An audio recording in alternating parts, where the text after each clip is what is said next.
Bonjour, je voudrais nous parler aujourd'hui d'un sujet que je trouve assez passionnant, qui est de savoir comment ça se fait que la Bible dit que Dieu a créé l'homme à son image et selon sa ressemblance.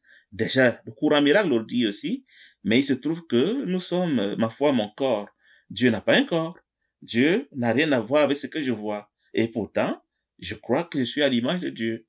Qu'est-ce qui s'est passé? Et là, ici, là, je vais employer l'image d'un miroir.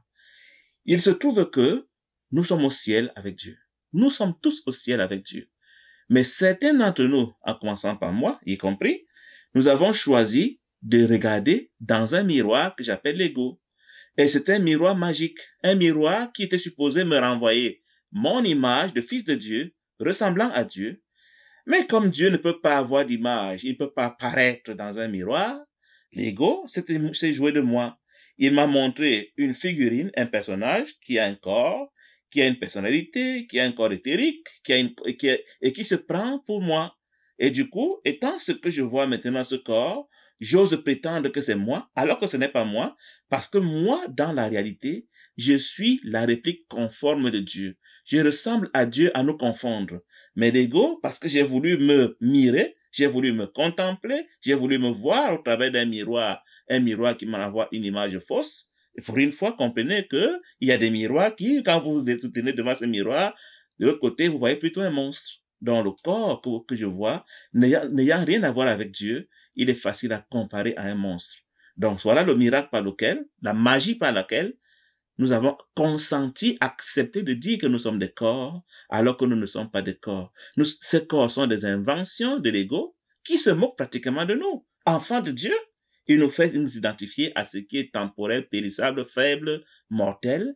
Et nous avons accepté cette identification au point où aujourd'hui, nous croyons que nous sommes des corps. Nous croyons que le corps est notre lieu de sécurité. Quand on se sent en danger, on court dans le corps. Quand on dit qu'on est mort, c'est du corps que nous parlons. Quand le corps a mal, c'est nous disons que nous avons mal, alors que ça n'a rien à voir avec nous. Le corps n'est pas nous, mais tellement nous nous sommes identifiés à lui qu'à la longue, nous sommes convaincus que nous sommes le corps. Il y en a même parmi nous qui croient que l'esprit est dans le corps et que l'âme est dans le corps.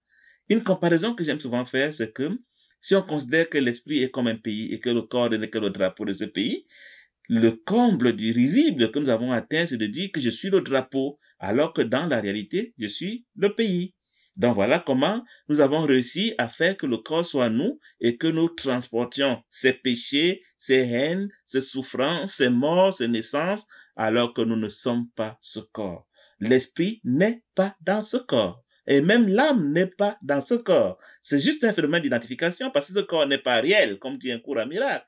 Mais nous avons réussi l'exploit de prendre le grand esprit, le pur esprit que nous sommes, et de jouer à être un corps. L'enjeu de l'ego est ainsi atteint. L'ego veut que nous disions que le monde est réel, et ça commence par ceci que nous pensons que nous sommes des corps et que ces corps sont réels. Donc la seule tentation que l'ego peut nous présenter, c'est de nous faire croire que le monde est réel et que nous sommes des corps et que ces corps sont réels. Et le plus difficile à enseigner à un novice dans un cours à miracle, c'est de lui dire, tu n'es pas ce corps. Que le Seigneur nous aide à comprendre ce mystère. Merci, j'espère que ça a aidé quelqu'un à comprendre pourquoi nous ne sommes pas de corps. Bonjour.